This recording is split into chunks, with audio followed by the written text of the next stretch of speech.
What is up? Welcome back. Episode 81 of Football Life presents the Audible on this last day of November in 2021. We are in the thick of it.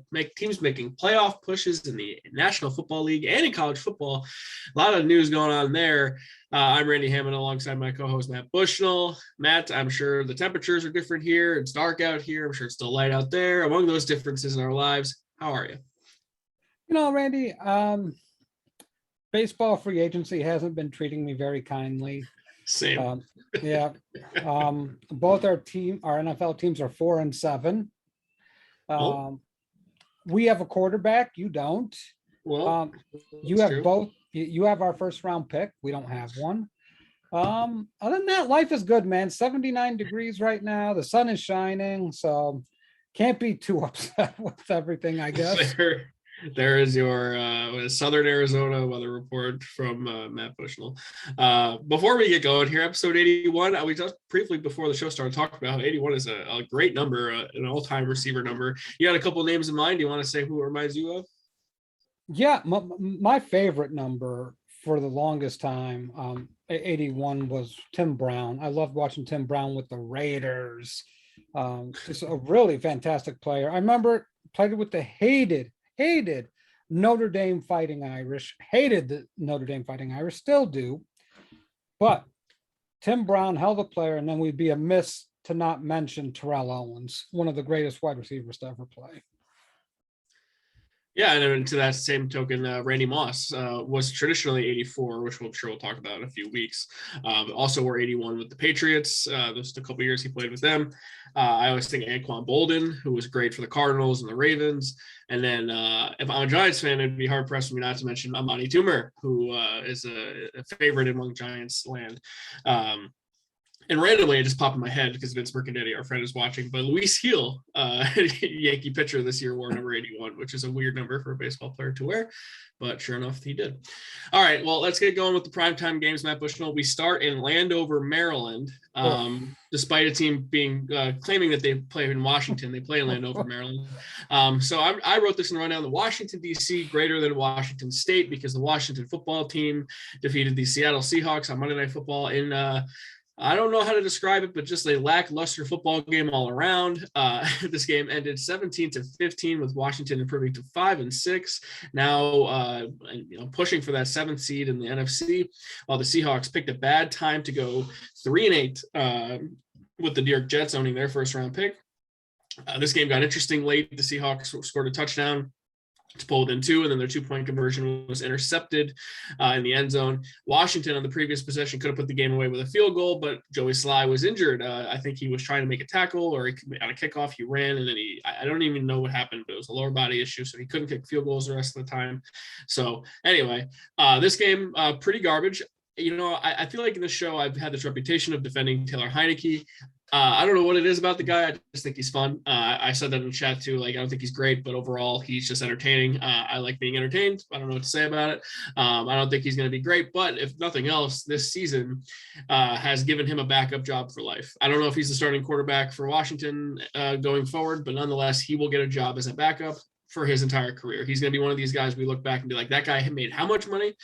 He's just going to be one of those guys because he's kind of proven he can, get in the game and prove he can actually be capable. And I think that's important. So Washington 17-15 over the Seahawks. Matt, did you watch any of this game? And if so, I am terribly sorry.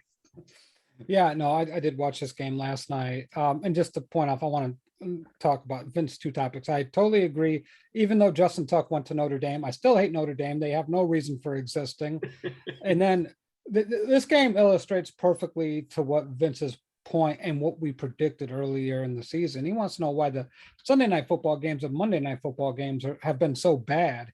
I feel like we got an irrational quality of Thursday night football games early on in the season, and now it's coming back to totally kick us in our ass. It's like, we gave you this, now you're paying the price for it. But no, I mean, we expected Washington to be better than this. We expected Seattle to be a hell of a lot better than this. Baltimore, take away Lamar Jackson's 4 interceptions. Baltimore probably blows the doors off of them. But this game was just the epitome of Russell Wilson just looks bad. I mean, he looks bad. I said it in the chat. I talked to a couple of people about it. He looks old and beat up. With the finger injury, it affects how you throw the ball. The way he throws the deep ball requires so much touch. And it really, I think the finger amplifies how important having that feel is when you try to throw a deep pass. I mean, DK Metcalf was never in the conversation. Where was he all of last night? All for one catch and 13 or 14 yards. So really a non-factor for the majority of the game. Seattle kind of got going late, but their running game seems to be non-existent with Chris Carson out. This team just has a lot of problems, and I'm going to chalk it up to they probably are going to turn the page on a lot of things. I am always hesitant. I don't know what sense it makes, Randy, to ever move on from a 32-year-old quarterback. With quarterbacks playing into their 40s, I know Russell Wilson has some flaws, which is fine, but we've seen the other side of this. If you've never had a franchise quarterback, you know what that feeling is. I would never, ever in 1,100 years, there is no draft compensation you could give me that would want me to give up on my franchise quarterback. It would have to be so bad that that player just refuses to show up anymore. But in my opinion, there's trade rumors swirling around Russell Wilson. There's all this stuff being talked about Pete Carroll. Pete Carroll needs to go. You need to overhaul the coaching staff. The Jamal Adams trade was completely stupid now. I mean, they went after Jamal Adams a couple of times in this game and completely exploited his lack of coverage. He's a great blitzing safety. Other than that, he's not worth having on the field. So to me, right now with Seattle, you got to clean house. It's time for a new GM. It's time for a new head coach, but never get rid of your franchise quarterback. To me, that's just ludicrous. I think Pete Carroll's time is coming to an end here in Seattle. The clock is ticking. It's been a nice run for him and Russ.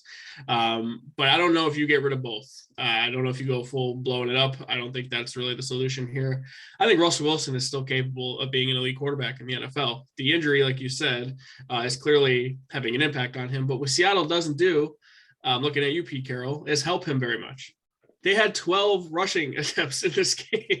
You got to run the ball when you have a hampered quarterback, especially with his throwing arm. At one point, Seattle had 5 straight 3-and-outs in this game. They're the only team in the NFL to do that, and they've done it twice this season. This is unacceptable when you have Russell Wilson and you have guys like Tyler Lockett and DK Metcalf. Yep. I know Alex Collins isn't your starting running back, but he can run hard. Why don't you try to run the ball a little bit more? Russell Wilson only had 2 attempts in this game. I know he's banged up, but let him use his legs a little bit. He has made a career of being versatile with his legs. Seattle does not help him and put him in positions to succeed. And that is the major issue I have here. I think Ross made some great throws at the end of this game. Thought he made a beautiful throw to Lockett in the second half. He made a nice throw for a touchdown at the end of the game.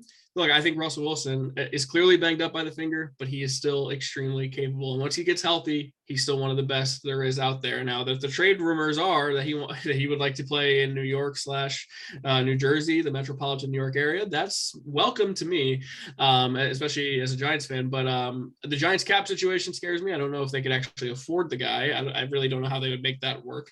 But any Giants fan who says they don't want Russell Wilson just doesn't know what they're talking about.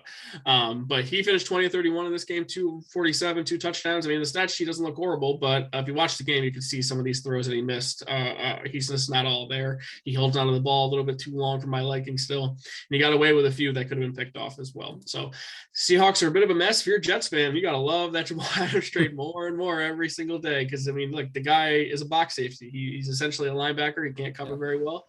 He got gifted with an interception in this game. But overall, you're not missing too much if you're a Jets fan. I think you're thrilled with that first-round pick.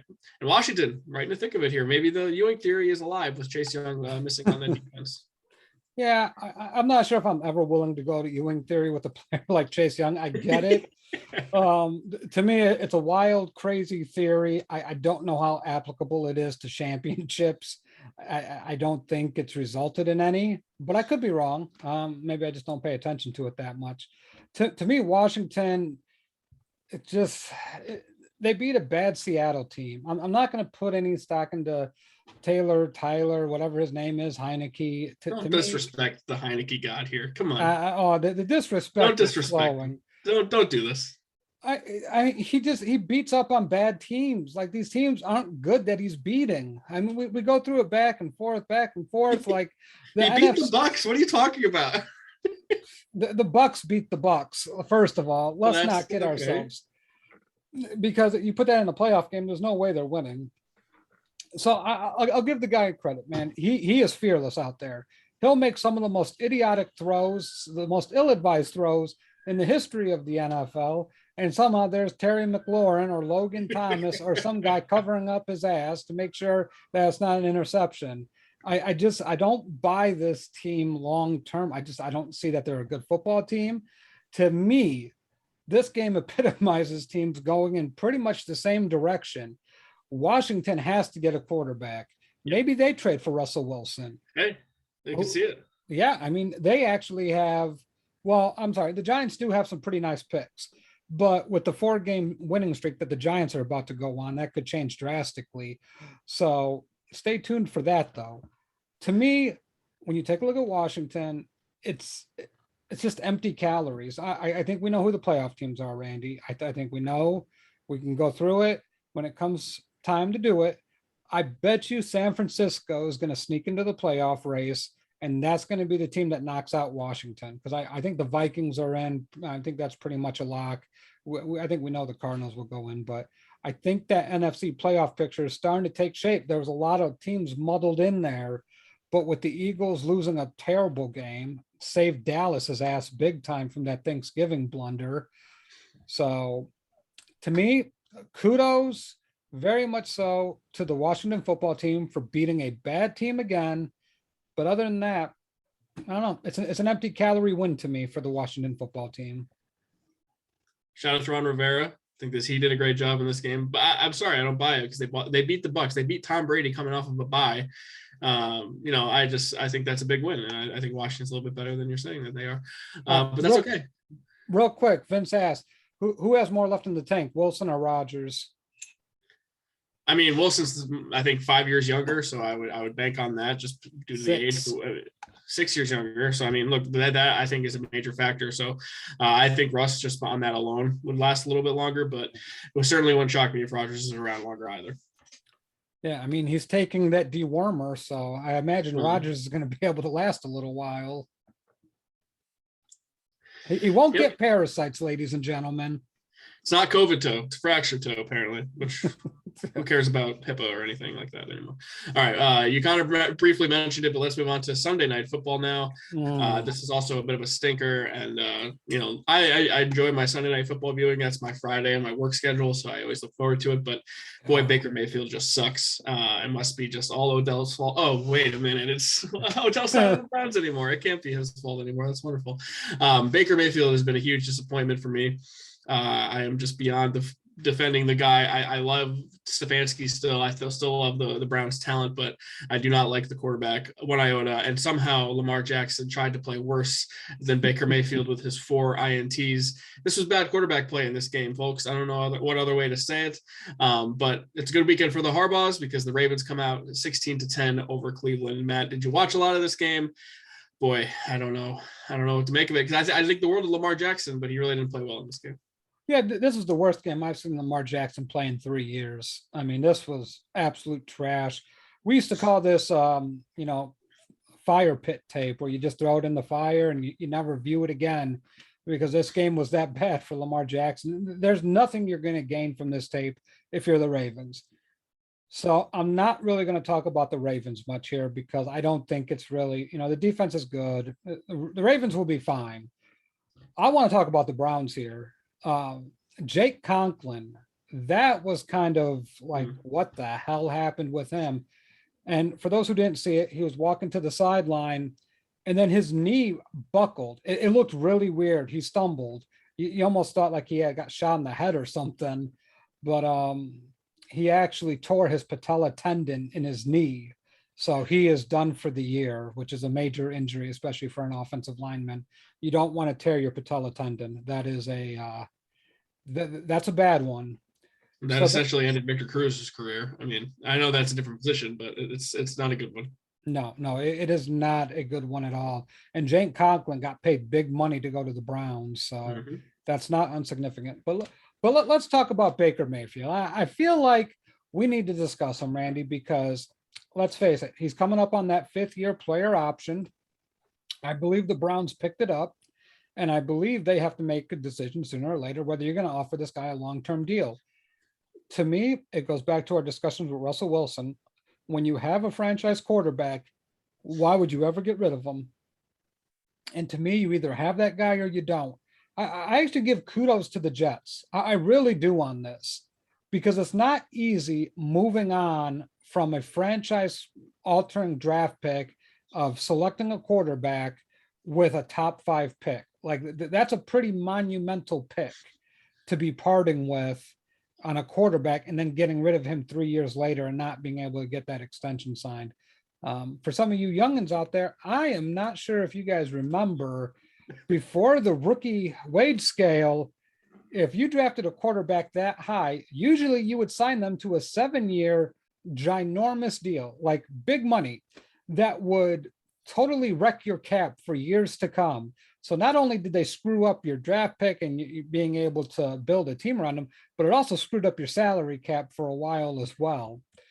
So I think we have the rookie wage scale to thank you for that, because I do think that helps mitigate some of the problems. But the Browns have to move off Baker Mayfield.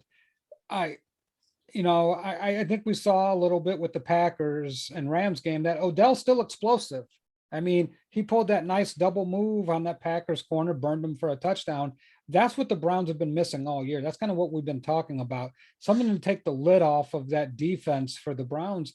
And I know they have Peoples-Jones and Jarvis Landry's never really that dude. And they kind of lack that. They want to run, do the tight end sets, double tight ends, ground and pound, which is fine. But sometimes you got to release pressure from getting outside of the 8 men in the box to having them play back, so the running lanes are a little less congested. But Baker Mayfield can't make those throws, and Baker Mayfield is putting the Browns in a very terrible position. And I personally, I don't think the Browns are going to win anything of significance with Baker Mayfield at quarterback. I think one of the complaints about Odell was that he was too fast for Baker, which is unbelievable. That's it was your professional quarterback. No one should be too fast. And Odell's not even that fast anymore, as fast as he used to be anyway. Definitely lost a step since then. I don't know if you saw this, but Kareem Hunt's dad now joins the ranks of Browns fathers criticizing Baker Mayfield, joining Odell Beckham Sr. And criticizing Baker for his ability to throw the ball and his timing and accuracy issues. And look, the elephant in the room is that Baker's playing with a huge shoulder issue on his opposite shoulder. You see the brace every time he plays. He's wincing every time he gets hit. If you're that hurt, just don't play. I can't stress that enough. Like, I understand you're tough and you're trying to play through it, but at some point, just let Case Keenum play. Is he really better than Case Keenum at this point? I don't really think that he is. He can hand the ball off to Kareem Hunt and Nick Chubb, and the Browns would probably be better than having Baker out there overthrow guys for 3 hours. I would just be much more interested in the Browns if Keenum played the quarterback for them for the rest of the season. Yeah, to me, if I'm the Browns, I have to take a look at what's the rest of my season going to look like. Are we a playoff team in the AFC? I don't know, because you got a bunch of teams grouped in there. The Broncos are starting to separate themselves a little bit. It's weird, Randy. We kind of buried the Broncos middle of the season. We were really high on them to begin the year, buried them in the middle of the year, but yet here they are starting to separate themselves, starting to put a little pressure on those Chiefs. But, the Rams and even the Steelers aren't that good, but the Bengals are in the mix of things here. AFC, AFC South, the Titans are going to be hurting. That team does not look good. So right now, if you're looking at the Browns, the Steelers, I don't know. You still got to be pretty impressed with the Chiefs, Raiders, and Chargers, and Broncos out in the West. The Titans, Colts, I think, are better than what people give them credit for. So the Browns may not even make the playoffs. I think the Steelers are going to be out too, but the Browns, to me, 2022 is coming awfully quick. Yeah, the Browns 6-6 now. The Ravens are 8-3, so it's going to be hard for them to miss the playoffs at this point. But the Browns certainly feel like they're going to be a team looking at on the outside, wishing they were in the NFC, because I feel like the NFC is a little bit easier to make the playoffs in the back end. The AFC is very crowded, so we'll see how that shakes out. But all right, well, that's the plenty on this game. I think we talked way too long on these two games that have been bad. Now let's talk about games that were even worse. Let's go all the way back to Thanksgiving. These are also our prime times. So normally just talk about Thursday night football, but Matt, we just got blessed with 3 just wonderful Thanksgiving Day games. Really, one of them was pretty good, despite the ref's best attempt to spoil it for us. Yeah. But let's start with Sunday night football, which was a shellacking by the Buffalo Bills, who get back on track after losing at home to the Colts. They go into New Orleans and win that game. I believe it. Let me find the total here: 31-6 over the New Orleans. This is the game I didn't get to watch. I had to work the next morning, so I kind of took a snuzz before I went to bed after eating all that turkey. I had a great day. I just said, you know what, Josh Allen's going to take care of Trevor Siemian, and he did. So the Bills are 7-4 now, and the Saints are 5-6. Still in the mix in the NFC wild card situation there, but the Bills, they needed this one the worst way possible. Did you watch a lot of this game? I actually thought Josh Allen looked solid, other than the 2 brutal interceptions that he threw, one of them being just unacceptable for someone who is supposed to be a perennial MVP candidate. Yeah, I mean, Josh Allen to me all year's looked off. For a lot of people hyping him up against good competition, he's really struggled. You expect more out of him, less mistakes. He throws those interceptions, and it just really hurts the defense and even the offense quite a bit. To me, the Saints, it's time to bury 2021 for them. I don't think they're making any noise in the playoffs. I don't think they're making the playoffs in the NFC. I just think there's too many other teams in front of them. The quarterback situation's highly unsettled. They haven't been healthy pretty much the entire season. It's been a battle to get every starter onto the field, whether it's COVID or some other injury or illness. It's really been hampering their ability to go out there and perform to their maximum capacity. So this Bills team was really able they just overmatched them. Let's just face it. Being able to line up and just beat them on pure talent says all you need to know about this game. The Bills handled their business. I don't think the game was terribly exciting. You just never believed in the Saints at any point. So to me, it's a good win for the Bills because they need the win. 7-4. Patriots are now 8-4, so they got to keep track with those guys. So it's going to be an interesting race. And I'm just curious because a lot of those Josh Allen for MVP calls have been falling pretty silent lately. Have you noticed that, Randy? I did. I have noticed that. It's interesting. I think they'll be coming back if he can have a performance on Monday Night Football against the Patriots next week, which we'll talk about in just a little bit.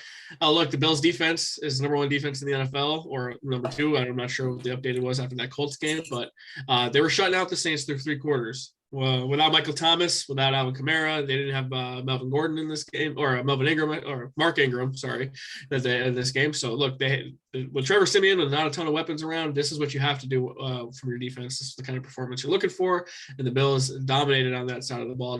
They gave up a garbage time touchdown to let the 6 come out. Not all great for the Bills, though. I don't know if you saw this, but Tre'Davious White, all-pro corner for the Bills, tore his ACL in the second half of this game. That is a devastating loss for them. He is one of the best corners in the league, and I'm interested to see how they backfill that, or if they can backfill that. I mean, corners are not just readily available to step up, and that could be a huge loss for their defense going forward. Yeah, you can't replace an all-pro corner of that capability. Tre'Davious White's excellent. Really a shutdown corner, and that's going to hurt the Bills. But going forward, they got to keep on winning games, somehow keeping pace with the Patriots. But I think we can put dirt on that Josh Allen MVP 2021 season now.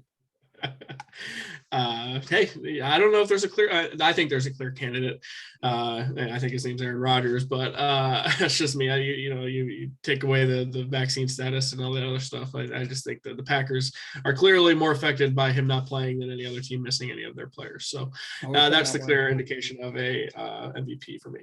All right, the entertaining game on Thursday on Turkey Day would be the Raiders going into Dallas at the Jerry World and upsetting hating the Dallas Cowboys. Like, you got to, like, as a Giants fan, someone who really hates the Cowboys, I truly enjoy when I get to watch them lose on any holiday.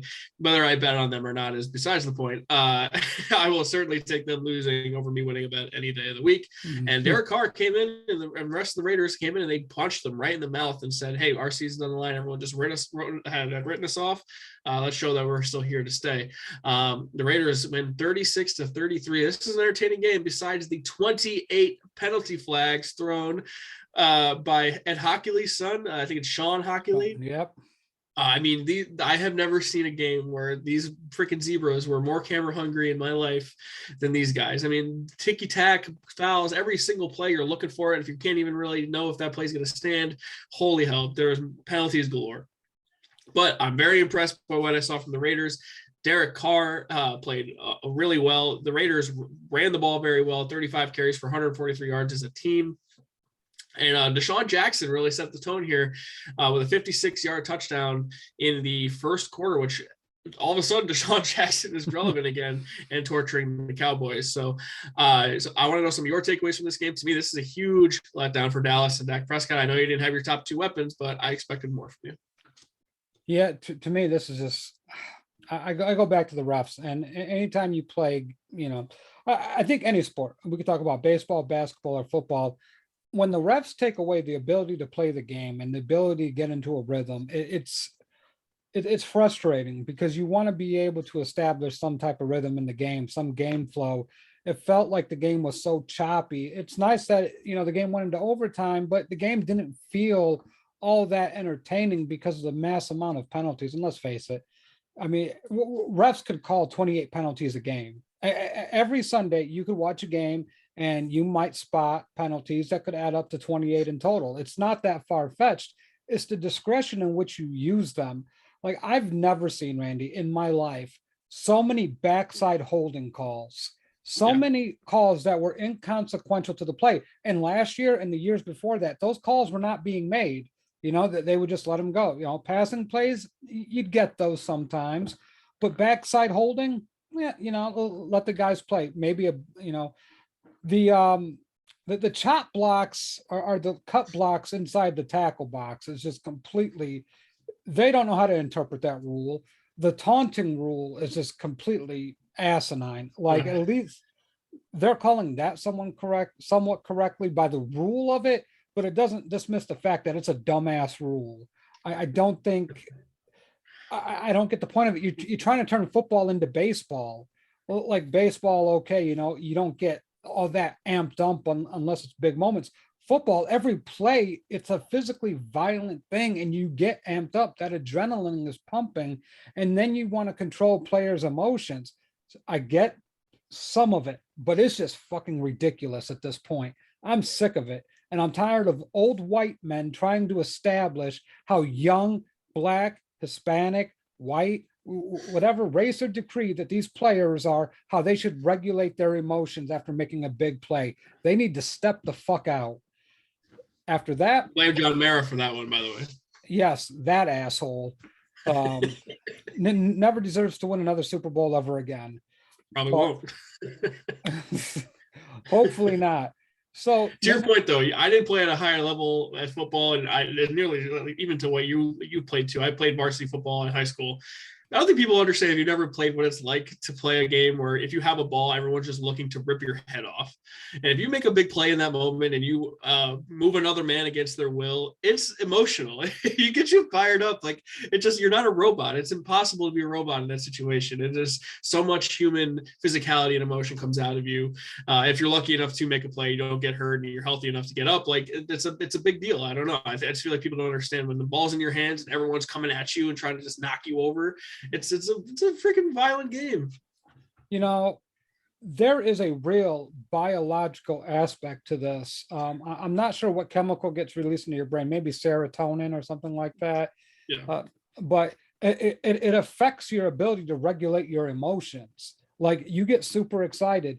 I mean, shit, when I was playing and I had a couple sacks and I had a touchdown in my career, man, I was jacked up. I was fired up. I said some things on the field that you wouldn't say to your worst enemy, and I'm not going to repeat them on a podcast because they're totally inappropriate. But man, you can't control stuff like that because it's in the moment. It builds up. It's like an unleashing of the entire week. Like you have to regulate all this stuff on Monday through Friday because we played on Saturdays, or in high school, Sunday through Thursday until you get to Friday evening and you get to play on Friday evening. All that stuff, all that anger, everything just builds up, and then it crescendos into a Friday night or a Saturday. So now we have referees like in this game trying to regulate that emotion, and they've been trying to regulate it all year, and you cannot do it. It makes the game less appealing. I agree that you shouldn't get in someone's face and talk shit. It's a big difference. Yeah. Yeah. Like you can clearly see when someone's visibly disrespecting somebody. But when you make a play like Cassius Marsh, man, I remember I made a sack. Like I did the double barrel guns to the opposing team sidelines. Dude, I had like 4 players on the opposing team all give me the birds. And man, I tell you what, you know what happens? You pay for it because that team comes gets you on the next play or on another play. It's like they regulate themselves. You may take a cheap shot. Man, it's part of the game.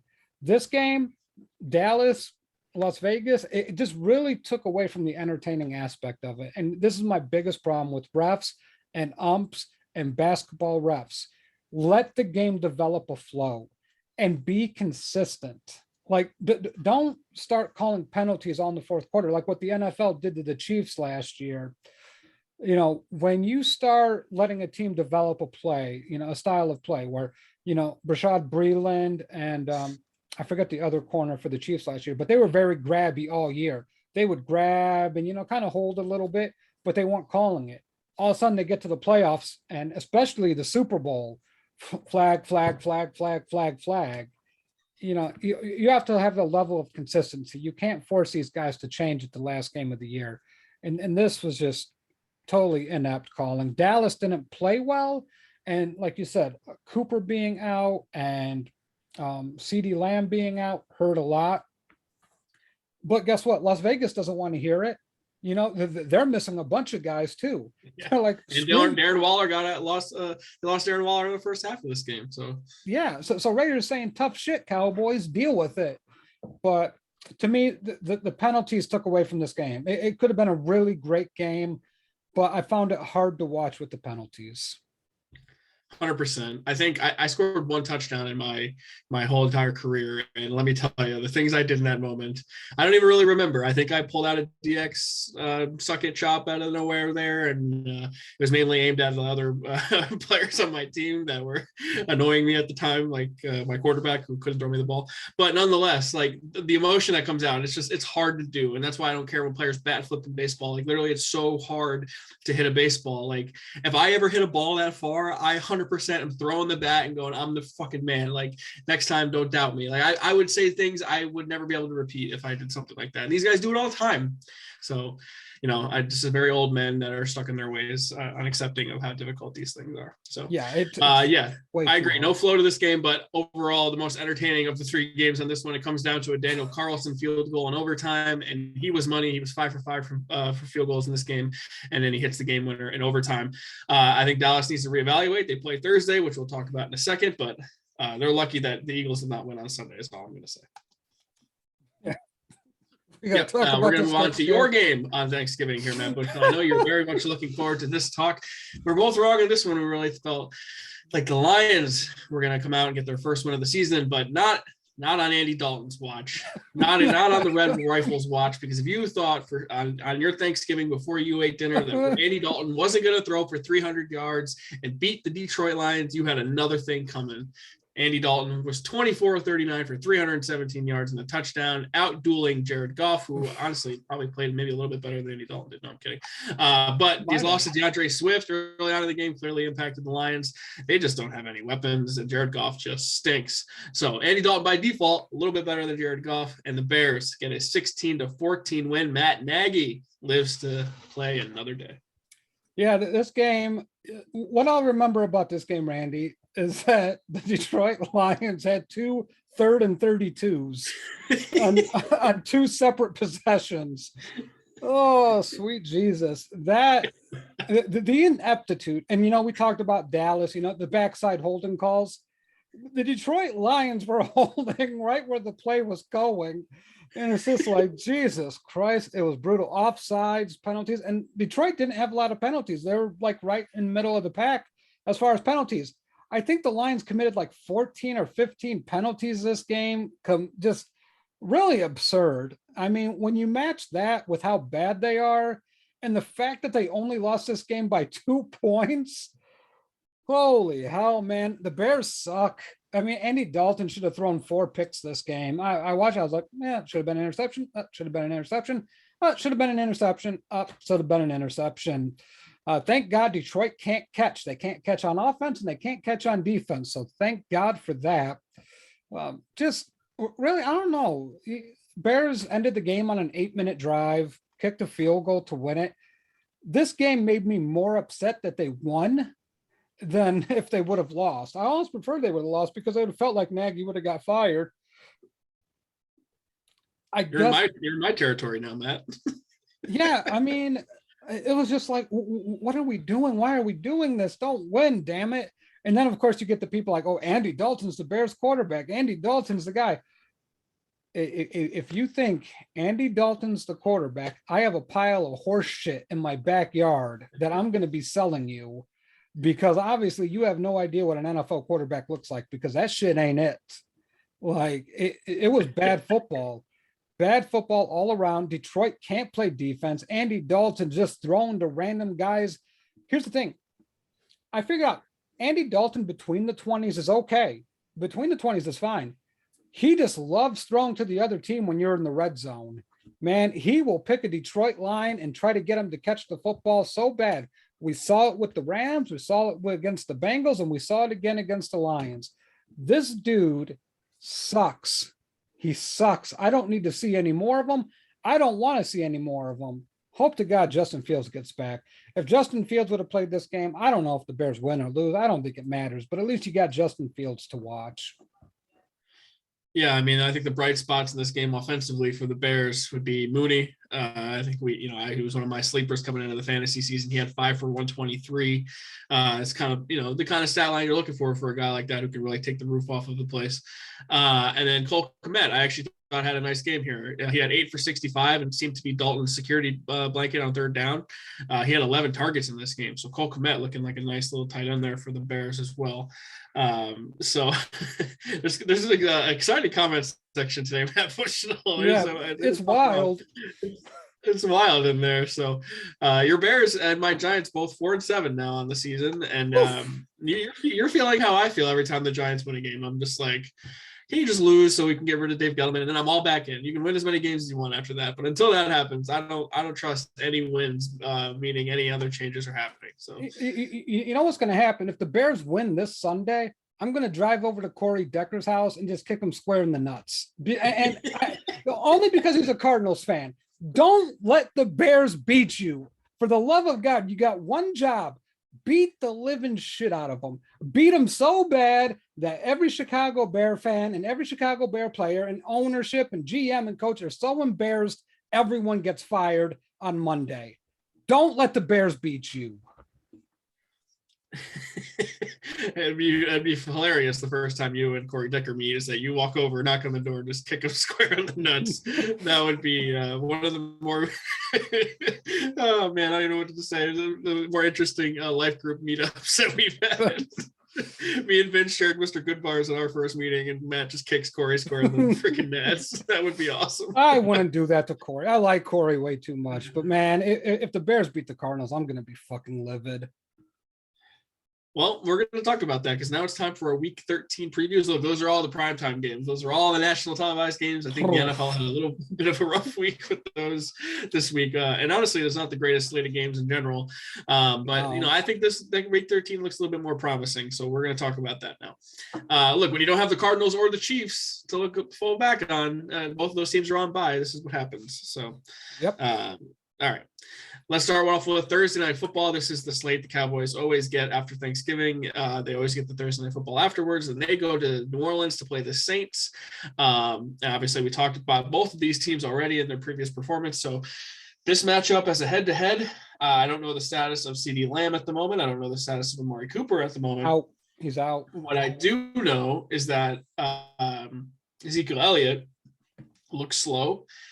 He looks like the second best running back on the Cowboys, and Tony Pollard just looks so much better. He has such a better burst. He had that kick return for a touchdown. I just think Tony Pollard helps the Cowboys offense so much more than Zeke does at the moment. Would not shock me if they reduced Zeke's role a little bit here in the offense, which, as I just said, I think helps Dak, and I think it'll help the offense in general. And it should be noted that they don't have Mike McCarthy in this game. He tested positive for COVID-19, so that to me is an addition by subtraction because Mike McCarthy kind of stinks. So I don't know if it's going to be the DC or Kellen Moore running the show here. But nonetheless, I like the Cowboys in this spot. This is a game that I feel like they need to get right with. The Saints feel like a sinking ship. I feel like they've been good enough at being competitive so far at this point in the season, but I think their season now is coming to an end. So what do you think? Yeah, I'm taking Dallas this game, and I don't like it because Amari Cooper is still showing COVID symptoms. So I think he's already been ruled out because I think you need unvaccinated. I think you need 3 days before the game time to show no symptoms. So I heard Cooper's out, so that's not good for the Dallas Cowboys. Jerry Jones came out and said that Zeke was going to carry a big load this week. So take that with your sophomore humor as you will. Well, yeah. Well, yeah.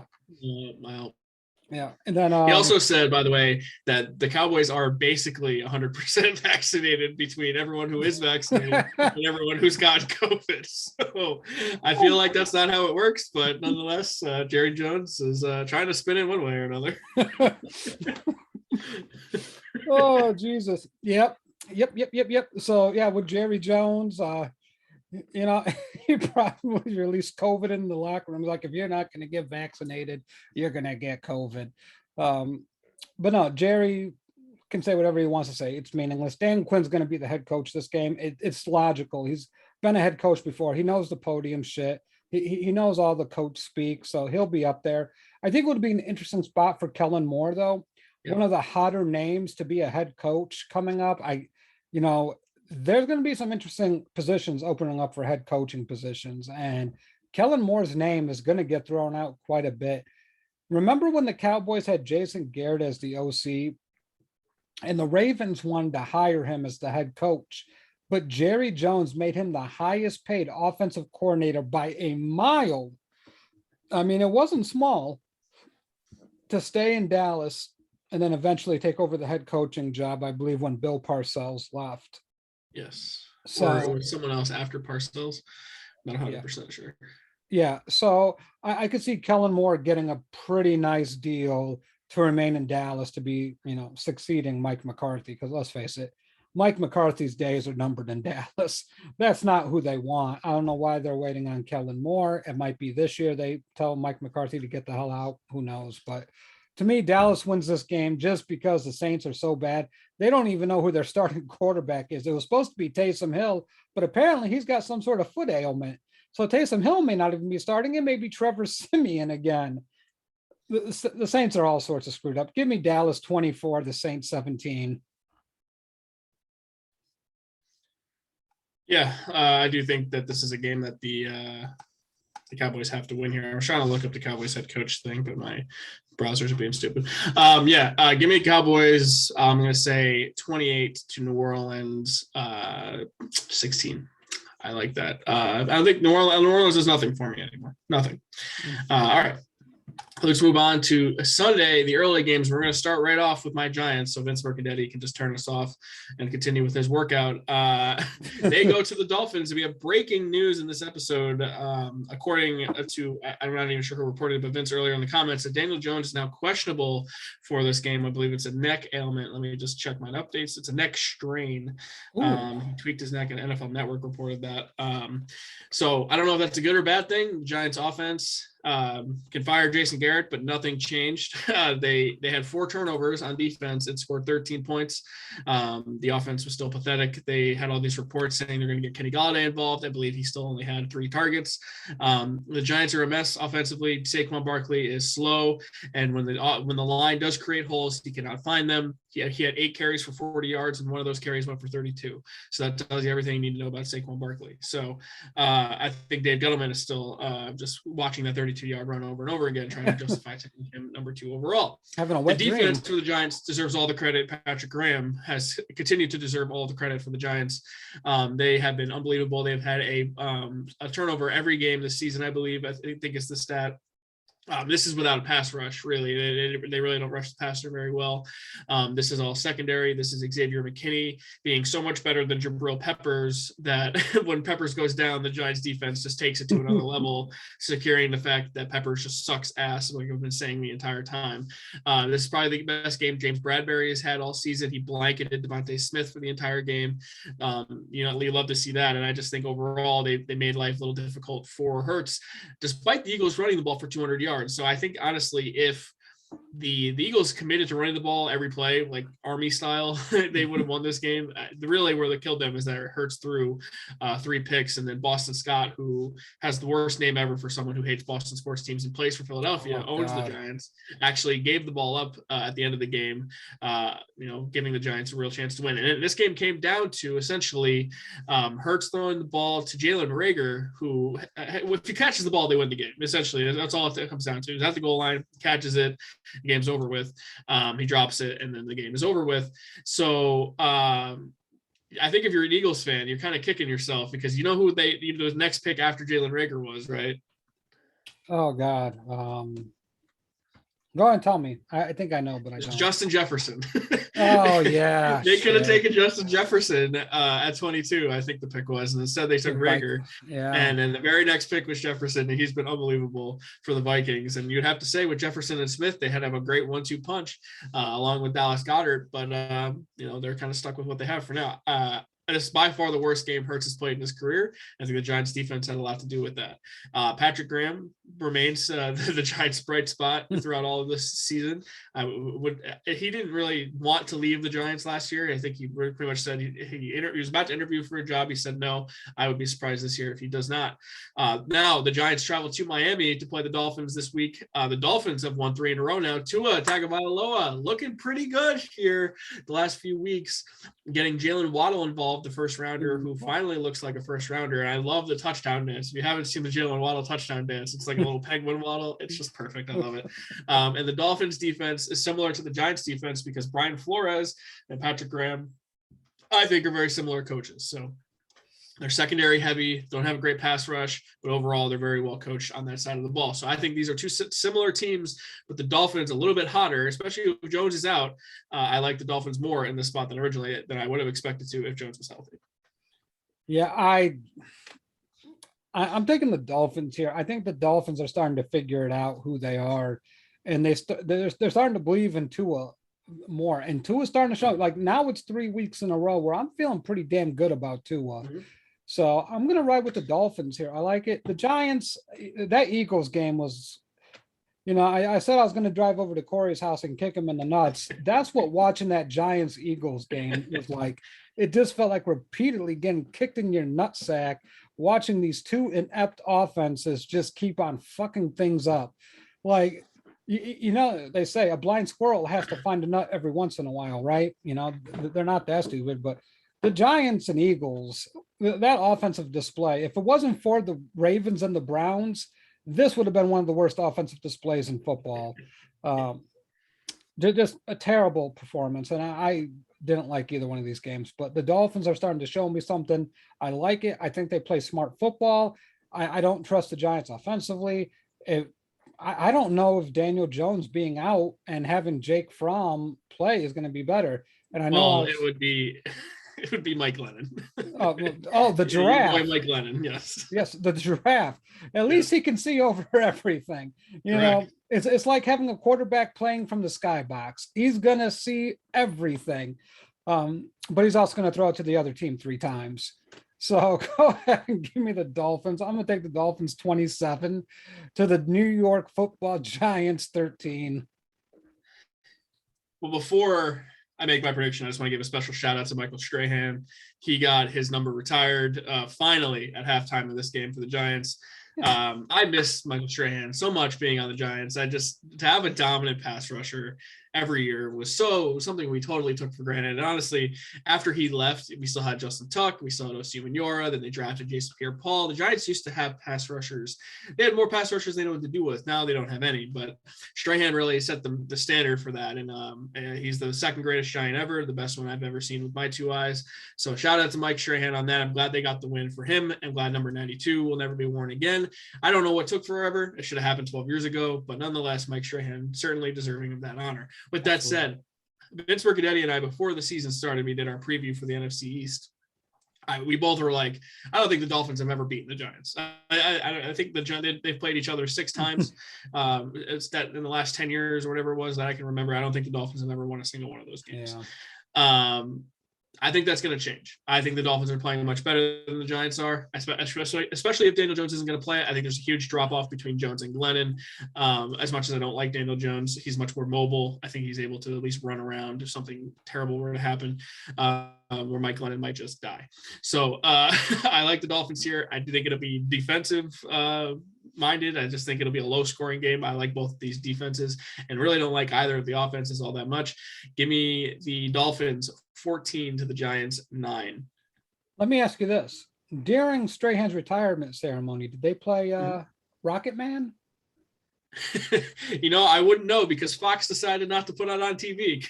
I don't understand why. It's their own star employee. He worked the pregame show for the game, drove to MetLife Stadium, went to the halftime ceremony. They didn't think it was important enough to show. And then he did the after show as well. And they all are like, oh, congratulations. But they didn't decide showing it in the moment was worth it. So I honestly have no idea. Yeah, a missed opportunity. Could have had Elton John there. I don't think so. I have heard nothing about Elton John, but the Giants PA guy did play It's Always Sunny in Philadelphia after the game. So I thought that was a nice troll job by the Giants, which doesn't usually happen. The Giants are usually good at many things. All right, moving on to the next early game here. And it is the Tampa Bay Bucks coming off of a huge comeback win in Indianapolis. That was probably the game of the day. Leonard Fournette's 4 touchdowns helped the Bucks win over the Colts. And now they go to Atlanta to play the Falcons, who just quietly dominated the Jacksonville Jaguars, which I guess you deserve a pat on the back for that. But hey, the Falcons are very relevant in the NFC wildcard picture here, and the Bucks look like they're poised for a playoff push as well. I think we've talked about it. The Bucks are the team we probably trust the most in the NFC, and honestly, I don't trust the Falcons for anything. So I like the Bucks big in this game, and I don't know what to make of the Falcons if they're ready to actually compete with a real contender here. Brady typically has I think 7 or 8 4-touchdown passes, when those games a year, So I think he's a little short on that. So I think he's going to get it. I'm going to say Brady goes for about 350, 5 touchdowns. I really don't know what to say. I mean, the Falcons game sucked. I mean, we talked about it. That game was just putrid. So I think Tampa Bay comes back from, obviously, this was the game I circled on my calendar for Sunday, Randy. This is the one I did make sure I watched. And man, I was not disappointed. A lot of people jumping on Frank Reich's case for throwing the ball as much as he did. I think he threw like 27 straight passes at one point. But if you saw the Bucks defense, man, they were not going to let Jonathan Taylor beat them. They just said, nope, not happening today. So I get the logic. Carson Wentz is a different story, but and we can get to that because he threw 2 bad interceptions that, really didn't help the Colts offense at all. But I think the one was a little on Pittman, though. I think the Pittman really kind of gave up on one of those plays. I mean, I don't disagree, but then you have to wonder where the ball was supposed to be at. Yeah. Obviously, it might have been miscommunication. So, I mean, I could take that into account. But at the end of the day, the Bucks do what they need to do. It's kind of like a wake-up call. This team was not very good on the road. They won a big road game. one of the bigger road games. I think it's not easy going in Indianapolis and winning. So this shows me something. And you know what? This Falcons game, they're going to roll them. I'm going to take the Bucks 42 to the Falcons 6. Oh, Jesus Christ. Yeah. To 6. Oh yeah. What are the Falcons going to do? They're going to try to run the football with Cordell Patterson, who's been a fantasy god this year. He's been unbelievable this season. Fantastic. Well, wait, who did he used to play for last year? Oh, that's right, the Bears. Stupid ass Bears. So I just think the Bucks are going to be able to stop him because they're that good. Todd Bowles is a great defensive coordinator. I don't care how scorned Jets fans are about it. You know, at least with the Jets, they were respectable defensively. Now they're just, I mean, they're disrespectful to football entirely. But with that being said, the Bucks are good all the way around. I don't think the Falcons are going to have an issue if they can't get Patterson involved. And I think the Bucks, more so than a lot of teams, I think like a Bill Belichick team also, they're going to take away the best player they have. And once they take away Patterson, the Falcons have not a damn thing. Well, Kyle Pitts maybe has a nice day. Who knows? Calvin Ridley, status of him still remains unknown for the Falcons. Yeah, I mean, these are two teams, and I mean, the Falcons are 5-6 and are, I think, right in the hunt graphic, which I think they put everyone in basically, unless you're the Lions. Sorry, Leon, but the Falcons are pretty relevant, and I think their schedule is easy enough that they have a real shot at that 7th seed. But they're going to be a quick out because they're not going to be a team that competes with one of these. Real contenders. So I agree. They played earlier this season. The Bucks, I think, doubled them up. I think they won that game like 48-24. So I'm going to go them also in this game. I'm going to say 42-17 over the Falcons. Also getting Vita Vea back was huge for them last week. He had a real impact on Jonathan Taylor, I thought. Yep. Yep. All right. Big impact on Cordell Patterson. Well, he's a stud. He's an all-pro, Cordell Patterson. Anyway, now we're moving on to the Chargers traveling to Ohio. Unfortunately for them, they have to go from SoFi to Southern Ohio. That really sucks for them. To play the Bengals, who are all of a sudden surging here. Just a quick recap on both of these teams. The Bengals just absolutely dominated their division rival Steelers on Sunday, which hand up, I thought the Steelers were going to be able to find a way to win that game. They lose 41-10, and Joe Mixon ran for a career high 165 yards in that game. Boy, oh boy, the Steelers are a mess. The Bengals 7-4 now in the AFC, which is not anything to sneeze at. And I think they have a real shot to win this one as well. And the Chargers went into Denver and laid an egg against the Broncos. Both those teams 6-5, and the Chargers also, I feel like, should be so much better than 6-5, and they just continue to find ways to lose games. And I feel like they're going to lose this one as well. I just like Cincy at home in this spot more than I trust the Chargers at the moment. What do you think? You know, I feel like we've been doing chalk all games, and you know, we just can't have that. I do like the Bengals a lot, but I think one of those things with these teams that are starting to win after long periods of losing is you kind of have a letdown game. I like Brandon Staley a lot. I think he's a good coach. We don't know if he's a good head coach. We know he's a really good coordinator. We know that. With the Rams, he was excellent. I don't know if it's going to be the same as a head coach, but what I do think is going to happen this game, I do think the Chargers are going to get right. It's a long road trip, but sometimes when you're losing, Randy, it's good to get further away from home and kind of take a deep breath and not have to deal with all the pressure of performing at home. You know, you're kind of away from everything, not a whole lot of distractions. You can really focus. So a good way to end a losing streak is actually to play on the road. So that's why I like the Chargers here. I think the Chargers are going to play good football. I think this is going to be a great game. I really do. If you get this game, you should be in for a treat. But I'm going to take the Chargers. I'm going to take the Chargers 27-26. I think it's going to be really close. I mean, this is as good of a young quarterback matchup as we're going to get. I would sign both of these guys to lifetime contracts if I could. I mean, I love Burrow. I love Herbert. I mean, the problem I'm having with Herbert is that he throws brutal interceptions sometimes. And I think the one that was a pick six bounced off Eckler's hands. I don't think it was the greatest throw ever, but I think Eckler would probably blame himself for that one. And I think that it really hurt them in this game. I thought, Patrick Surtain played really well and obviously had those two interceptions. Yeah. But like, I just think the Chargers defense really can't stop very many people. They really let the Broncos kind of run all over them. And the Bengals look at the talent the Bengals have on offense. It is pretty potent what they have. And I mean, we're criticizing them for not taking a tackle, but with Chase and T. Higgins and Tyler Boyd, CJ Uzoma, and then Joe Mixon, I mean, they have talent all over the field on offense. They are very difficult to stop. And I think the Chargers are going to find themselves in that position as well. Give me the Bengals in this game. I agree. I think it's going to be one of the better games of the day, but I like the Bengals 30-27 over the Chargers at home. All right. Let's move on now to a matchup in your division, Matt Bushnell, an NFC North showdown between Kirk Cousins and the winless Lions. We talked about the Lions already, but let's touch on what the Vikings did. The Vikings traveled to Henry's San Francisco or Santa Clara 49ers, whatever you want to call them.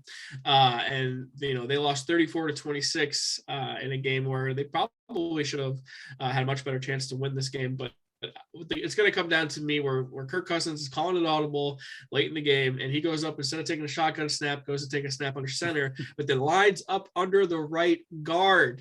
I thought this was a trick play. It turns out this was just a mistake on Kirk Cousins' part. Yikes. But that is a brutal mistake by Kirk Cousins. It's something he's going to get made fun of for a long time. So the Vikings are 5-6 now. They need a win to remain in this NFC wildcard picture. The Lions 10-1. Hey, they're not eliminated yet, but it feels like they are going to be after this one. I have no choice but to like the Vikings here, especially Swift looks like he's out. I mean, let's take a quick look at the 49ers. Deebo Samuel, who's just an absolute all-around Swiss Army knife for the 49ers, one of the better players in the NFL. And then George Kittle, another really, really great player. And then we take a look at, the other parts of the team where, they can do different things. Mitchell played a good game last week. And then also the offensive line is one of the better offensive lines in the NFL. The defense with Joey Bosa is really good, Fred Warner. So we kind of know what the 49ers have. So we saw what the Vikings went up against. And now we take a look at Detroit. Crickets. They don't have anybody. They don't have anyone with any near of those abilities that the 49ers have. And we're expecting them, if anyone expects them to go and beat Minnesota, that's not happening. It's just not. I mean, weird things happen in the NFL, right? But if the Bears went in there with the red rifle and still beat them, I can't imagine the Vikings losing this game. Give me the Vikings 27 to the Lions 14. This was one of the more heartbreaking losses for the Lions already this season in Minnesota. They had tied the game late, and then they gave up just two big throws to Kirk Cousins, and then Joseph hit the game winner as time expired. So I think that's about as close as the Lions are going to get to a win other than their tie. So I like the Vikings in this spot as well. Their offense is too potent. Like you said, the Lions don't pose quite the threat that the 49ers do. The Niners are playing well right now. So yeah, give me the Vikings. Give me them 24-10 over the Detroit Lions. All right, and yeah, if you're still alive in a survivor pool, I guess the Vikings would be an interesting play here. I have been eliminated thanks to the Jets beating the Bengals about a month ago. So, Jets. Yeah, I really appreciate that. All right, well, now we move on to those damn Jets. They are hosting the Philadelphia Eagles, who came off of that loss to the Giants. They now get to go to MetLife Stadium again, back-to-back weeks in New Jersey for the Eagles. So that is unfortunate for other reasons as well. But this time it's gangrene, and the Jets are coming off of a win. This is the second time this season the Giants and Jets have won in the same week. Someone stop the presses. The Jets beat the Texans 21-14. with Zach Wilson's return, who he's not really the reason why they won, but nonetheless, they beat the Texans.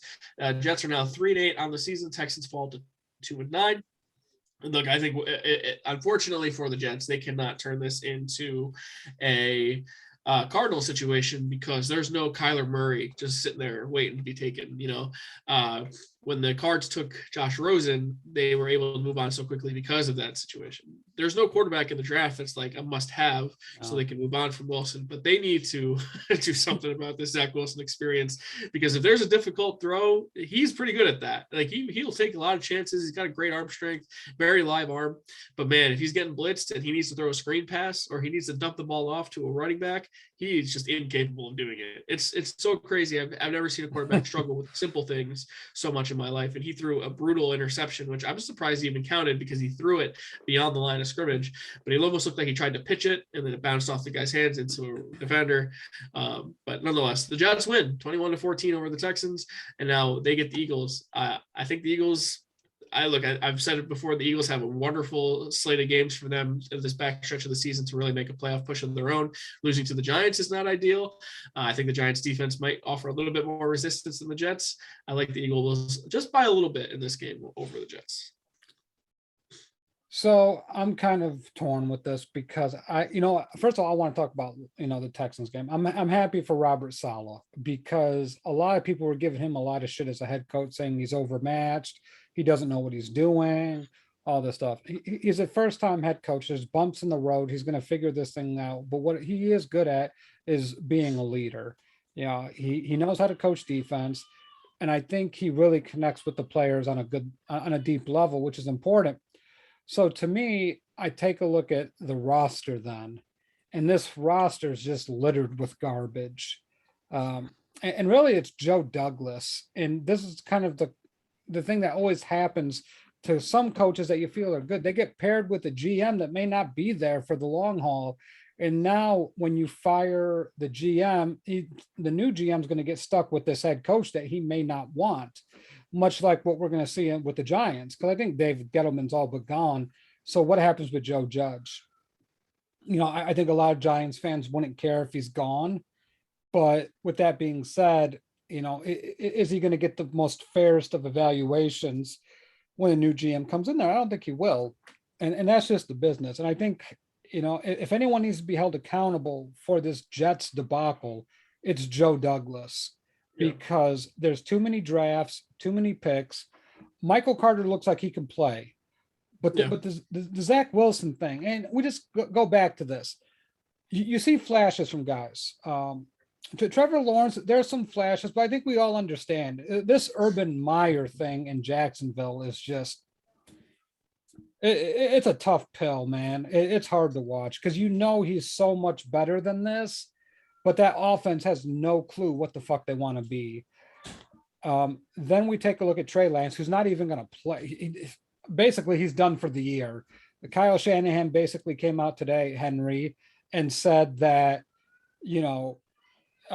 the rhythm of the offense and the play calling needs to remain consistent, so they can't put in Trey Lance. So as far as I'm concerned, that's a wasted pick. Then you go to the last two quarterbacks drafted after those guys, Justin Fields. You see flashes quite a bit from Justin Fields that this guy is just a big play waiting to happen, and he's just oozes potential. And then you see Mac Jones just consistent, like a surgeon within 10 yards. He's not flashy, but like what you talked about, what Zach Wilson struggles with, Mac Jones is perfect at. Perfect touch passes, knows exactly when to put touch on it, all this stuff that you want. And Mac Jones played at a high level. Justin Fields played at a high level. Trevor Lawrence was never in play for the Jets. But the fact that Justin Fields and Mac Jones got passed up when they were playing at the highest level and the highest stakes of all goes to show you, take all those attributes, take all those combine shit, all this stuff, because Joe Burrow played for the marbles. He was in the college football playoff. I believe Herbert was in the college football playoff or close. He played in really big games. So all these things, accumulate into you have to be able to play the game when the game is being played. And Zach Wilson has not shown the ability to do that. You got to be able to hit those passes. I watched the play. Tight end, the window was small, but it was an easy pass with touch. You just lead him to the sideline, you let him drag his feet. Wilson throws it in there like a missile for no reason and bounces right off the tight end's hands out of bounds. So they end up punting. Every fucking, anywhere between 0 and 15 yards, Zach Wilson just feels the need to show off his arm strength. It's football stupid, and you don't win with guys like that. Those quarterbacks are the ones that are out of the league quickly because they don't freaking get it. And it's a shame. And the Jets made a dumbass pick because I take a look at it. I didn't like Justin Fields coming out of the draft, and that's fine. I didn't like Mac Jones coming out of the draft. But at some point, we need to come to the realization the guys with a lot of games played. Joe Burrow played in big games. I'm trying to think of other high round picks. Trevor Lawrence played a boatload of games. Deshaun Watson, Patrick Mahomes, all these guys have a large body of work. Mitch Trubisky only played 13 games. Sam Darnold played a lot of games, but the Jets were never able to develop and they weren't able to get a system around them. But quarterbacks that only play a handful of games and Zach Wilson playing against lesser competition, I hate it. I'm worried about Trey Lance in this regard. I just don't get it. The Jets fucked it up. They really did. So they have to figure it out. Beyond the quarterback issues, because I totally agree with you. He's going to make Jets fans go nuts the next few years. They do have some keepers from this draft. I think Elijah Vera-Tucker, their other first-round pick, is a real stud on the front line. I love Michael Carter at running back, and then Elijah Moore really looks like a number one receiver for them. So those three look like real blue chippers for the Jets. You don't have the quarterback. At least I don't think you have the quarterback. I don't know how you can still have any really faith in him at the moment. Obviously, if you're a Jets fan, you want to believe that he'll pan out. But the other three, I really do think you should be happy about. But anyway, Eagles going into MetLife, I think they win this game. Yeah. Give me them 21-17 over the Jets. Yeah, I think the Eagles are going to run the shit out of the football. So I like the Eagles 24 to the Jets 13. All right. Let's move on now. The early slate continues here where we have the Colts, and it is an AFC South matchup here of all of the ages. The Colts traveling to Houston to play the Texans, and the Colts still in that AFC wildcard push here. They obviously lost that game to the Bucks, so now they are sitting at 6-6. And then the Texans falling to the Jets, as we just spoke about, they're now 2-9. So this is a game that the Colts pretty much have to have if they want to take themselves seriously and want to make a playoff push. The Texans, I don't know what to make of the Texans because they go in and beat the Titans last week. That was a huge win for them, and then they fall to the Jets. So we kind of know who the Texans are. They're going to be a team with a top 5 pick in quarterback hell because they don't really know what the deal is with Deshaun Watson. And then the Colts, I mean, they really played well for a lot of that game against the Bucks, and then the turnovers and Leonard Fournette happened, and they ended up blowing that game. I still love Frank Reich as head coach. I still think the Colts are very talented overall. So I like the Colts. I kind of like them big in this game, but I don't know if I trust it fully, but I do expect them to take care of business here. I think it's a very pissed off Colts team on how they lost. I think it's going to be a lot of Jonathan Taylor. So I'm going to take the Colts 37 to the Texans 10. Damn, that's a big score there. Give me the Colts 27 to the Texans 9. Look at that. A game we don't need to talk a lot about. Boom. Moved on already. Look at this. We can be efficient. Ricky asks what our head-to-head record on picks is this year. And if anyone's keeping track of that, God bless you, because I have no idea. I'm pretty sure it's close to 500. My guess as well, yeah. Maybe that should be something we do keep track of. But yeah, we have lives and stuff too. So anyway, I don't want to embarrass you, Matt, because if it comes out that I'm dominating you, it's just gonna be a bad look for you. Yeah. Now, the moment we've all been waiting for here, the final early game on the slate, it is the Matt Bushnell Bowl, his Arizona Cardinals, the state he lives in, which against the team that he loves so very much, the Chicago Bears. And this is also the return of Kyler Murray. And I know Corey Decker is very excited for this. He's missed weeks now.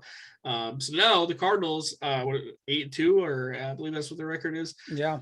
Look, they are as good as any team in the NFC. I think they were the last remaining undefeated team. They this is the crazy thing. We talk about teams we trust the most. We never mention the Cardinals. My biggest issue has always been Cliff Kingsbury, maybe a little bit of the health of Kyler Murray mixed in there as well. But the Cardinals can really earn my trust a little bit. They come into Chicago, probably a cold early December day, and just dominate a bad Bears team. Like, don't mess around, take care of business, just win this game, put up 30 plus and hold the Bears to less than, 15 points, and just establish yourself as, hey, stop disrespecting us on the Audible. And then sure enough, I'll come out here next Tuesday and give you all the credit you deserve. I like the Cardinals a lot. I think part of my concern is, when teams in warm weather have to go play in miserable weather, and by all accounts, it's going to be miserable in Chicago. I'll have to check the weather report there. I don't know. It depends on who plays. I don't know if Justin Fields has been cleared to play.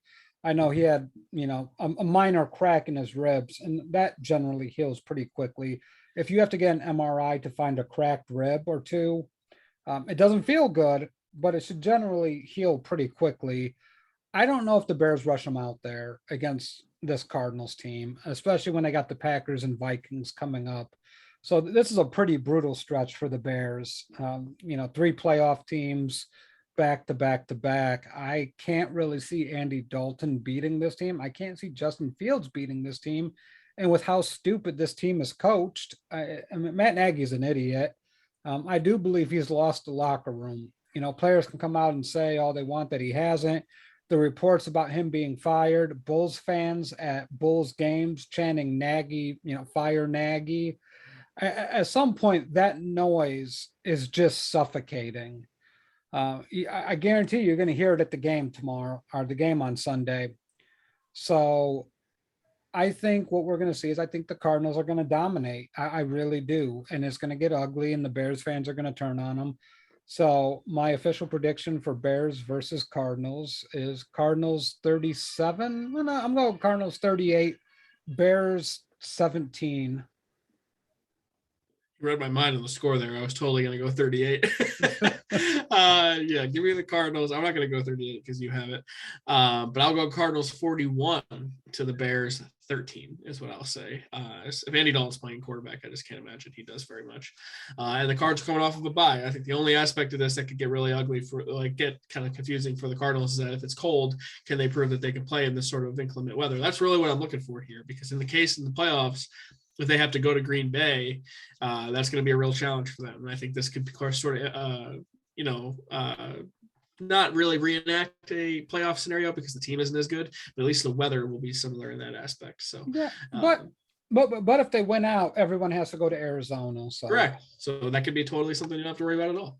Yep. All right. That's the late game. That's the early games. Let's go to the late games. This is the 4:00 starts in the East Coast, whatever time it starts for you. I still don't understand daylight saving time, whatever.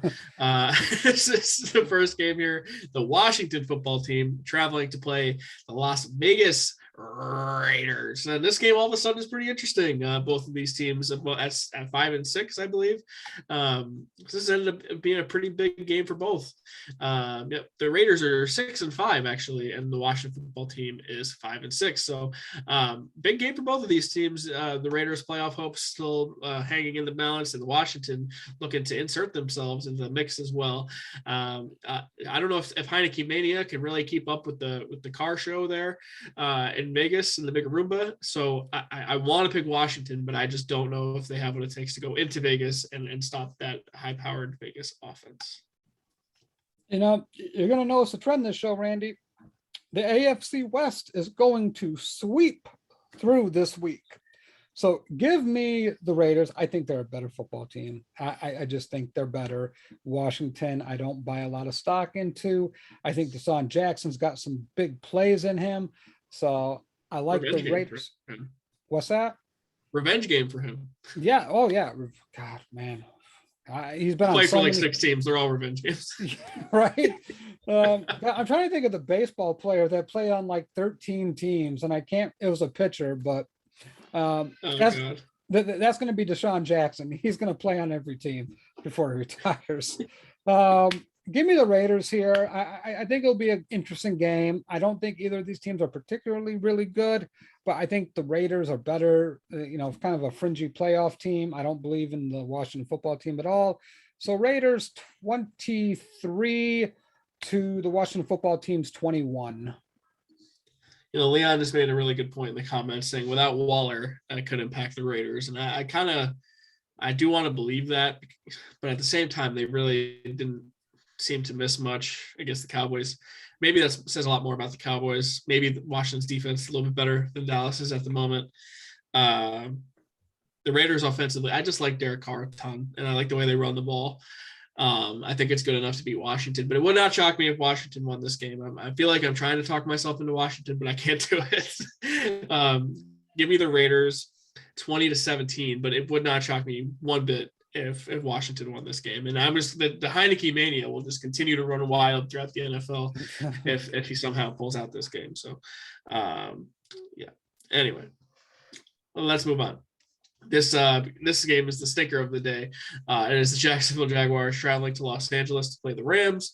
The Rams are in a 3-game skid now. They've lost 3 straight since acquiring Von Miller and 2 since acquiring Odell Beckham Jr.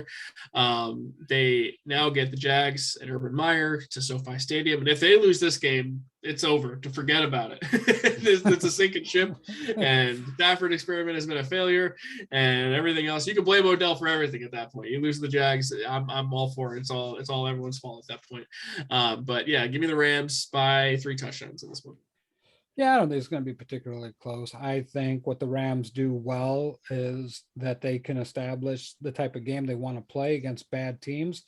Look, Stafford doesn't beat good teams. It just is what it is. I think he's 9-70 all time when playing teams that have a better record than his team. So it's just a hard pill to swallow when you take a look at all of this with Stafford. For the longest, I always thought Stafford would always give you opportunities to beat him, and he does. And against the Packers, he should have thrown God knows how many interceptions. I mean, he threw the pick 6. Another interception that should have been a pick 6 just went right off the DB's hands. I think it was Darnell Savage. Just a really awfully played game by Stafford last week. And we have Leon saying Stafford is definitely hurt. And Stafford's been hurt his entire career. There were some concerning reports about that too, going into Sunday about his back and neck. Then why is he playing? It's just like it goes back to all of this. You have an older quarterback, I believe 32 or 33, and he has all these injuries. They said it's an elbow, a back, a neck, and an ankle. At what point are you hurting the team? And I go back to this with Baker. That's what we talked about with Baker. Yeah, like why? To me, like the Cardinals did right, and I'm glad Ricky brought this up. Well, he said, should I play Stafford or Murray coming back this week? Play Murray. Not a question in my mind. Murray's going to light up Chicago. But the Cardinals sat Murray for even an extra week. They're like, we got a bye week coming up. Murray could have played, but they're like, no, he's more important to us long term. And they're able to win games. This Rams team needs to get Stafford healthy if that's the case. You got to stop playing him. Don't play him against the Jags. The Jags should be a team that you're able to beat with your roster. You can't tell me a defense with Von Miller, Aaron Donald, Jalen Ramsey, Leonard Floyd, the safety, I forget the safety's name, but they have enough to win this game defensively against Urban Meyer's jacked up offense. The Rams are going to win this game, but I don't think it's going to be a blow up by any means. I think it's going to be a lot closer than what people may get it. So much so, I would take the Jags to cover. And wow. I'm going to pick the Rams 22 to the Jags 19. Let me just look up the spread quick. It's got to be 7. Oh, well, okay, let's see. My guess is it's definitely 7. It's 12.5. So. Yeah, Jags are covering. I'm not going to go that far. I think the Rams are in desperate need of a get-right game to sort of restore the faith in them as contenders in the NFC. I'll say 31-10 over Jacksonville. I haven't seen enough from Lawrence. I really don't think it's his fault. I think it's more on Urban Meyer, but the Jags are a bit of a mess. And they lost, they only lost by a touchdown to the Falcons, but that game wasn't really even that close. So give me the Rams pick. All right, moving on now to a old school AFC North rivalry that feels like it is closing in on an era. It's the Ravens, who we've talked about, traveling to play the Steelers. And boy, oh boy, the Steelers, God, they feel like such toast. Big Ben is just hard to watch these days. The Steelers, as bad as they have been offensively, the defense has been worse, which, when you have a team with TJ Watt and a bunch of other guys, it's surprising to hear. One thing that's not talked about, Devon Bush has been one of the worst first-round picks taken in recent memory. He is just not a good middle linebacker. Every time there's a big play against the defense, they go right at him. He misses tackles constantly. He doesn't really offer a ton, and he wears Joey Porter's number, wears a number of legendary Steelers players of past, and it really drives Pittsburgh fans nuts. So, Big Ben's time is coming to an end. I'm interested to see what they do at quarterback beyond this year. I think Mike Tomlin stays. I think they're going to give him enough of a leash here. It's probably the first time they're going to finish under 500 in his era, but we'll see. I like the Ravens here by default. I just think they're a better team. They have a better quarterback. The coaching is pretty even, but I know the Ravens are 8-3 for a reason. I just think they're better, and I expect them to win this one too. I think this is set up for Lamar to have a bounce back game. I think Lamar Jackson has a really big game. And he can beat this team with his legs. And I believe TJ Watt still, I'm not sure if he was out with COVID or what's going on, but I know he was out this past week. I don't expect him. He may not play this week. I don't know. It depends. I'm not sure if he's vaccinated or not. And that's kind of where we're at with the NFL, where you don't know if players are vaccinated or not until they get COVID. Then you find out. But to me, even with TJ Watt, Lamar Jackson's too dynamic. I really like the Ravens here. I don't think the Steelers' offense is good enough to beat good defenses. And I'm just going to go ahead and I'm going to say, I think the Ravens beat them 31-14. Wow. I mean, these games are always pretty classic. I don't feel like there's ever really a blowout. I feel like they're always close. This is as far as like the last 10 years, probably one of the better rivalries in the sport, I would say. They've had some classic games. So I think it's going to be a close one, but I do like the Ravens. I'm going to say 21-17. They're going to win over the Steelers. Yep. All right. Well, now we have another NFC West divisional showdown. This time it is the San Francisco 49ers traveling to Seattle to play the Seahawks, the reeling Seahawks, who we've already spoke about, and the Niners, who we haven't really touched on, but they got a big win over the Vikings. They're back to their running the football and playing good football overall defensively. Feels like a good time for them to get the Seahawks, but Deebo Samuel looks like he's hurt. Henry in the comments has inexplicably called Deebo Samuel an MVP candidate, which is just nonsense. Probably the Niners MVP. I can accept that argument. Absolutely. Which if they're going to miss him, then I think this is a much better chance for for the Seahawks to remain relevant in this game. And I feel like Russ, if he's going to show that he has anything left, maybe torturing the Niners one last time is going to get the job done. So no Deebo here makes me like the Seattle Seahawks a little bit more. Matt, what do you think? Nope. Nope. No, Deebo or without Deebo, I don't think it matters. I like the 49ers here. I think with Kittle and Mitchell and what they could do with the running game and playing defense, I think Seattle's just a shell of what they are. They couldn't beat a bad Washington team. And now we're expecting them to go and, to play San Francisco in that type of matchup where I think physically San Francisco is just so much more physical than a lot of other teams in the NFL. It's a bad prescription for the Seattle Seahawks. I'm going to take the Niners. I know, you kind of scoff at Deebo. I'm kind of coming around on the Deebo stuff here. I think he's a good football player. I don't think he's the MVP of the league. I'm not trying to scoff at it, but I mean, that's all. I mean, it's hard when you start talking about MVP because it really has come around to like a quarterback award. I know a lot of us Me, I wanted Jonathan Taylor. I thought I'm not selling on Jonathan Taylor yet. I think Jonathan Taylor's got an outside shot at this thing with his ability to run the football. But a lot of people do state that, it's a quarterback award now because a lot of quarterbacks win it year in and year out. But, Debo, I don't think he should be left out of the conversation. I think he has a place in this convo. And when you take a look at the things that he can do on the field, it causes problems. Debo gets first downs. He's able to run and catch touchdowns. And I think that's kind of what hurts kind of his value and his perception in the league. It's kind of that old saying, a jack of all trades and a master of none. I think that kind of depresses his real value. So to me, I would personally. Is he just a rich man to Tavon Austin? That's kind of what he feels like to me. I think he's a rich man's Cordell Patterson. Okay. Yeah, I think he's better at doing that than anybody else in the league at what he does. Does that equal MVP status? I mean, you take a look at total yards. You really have to go into the stats. Does he have an impact on wins and losses? Well, you can probably credit him with beating the Bears. I think that's fair. Without Debo, they probably lose against the Bears. Without Debo, they probably lose to the Vikings. So, we kind of find out this week, won't we?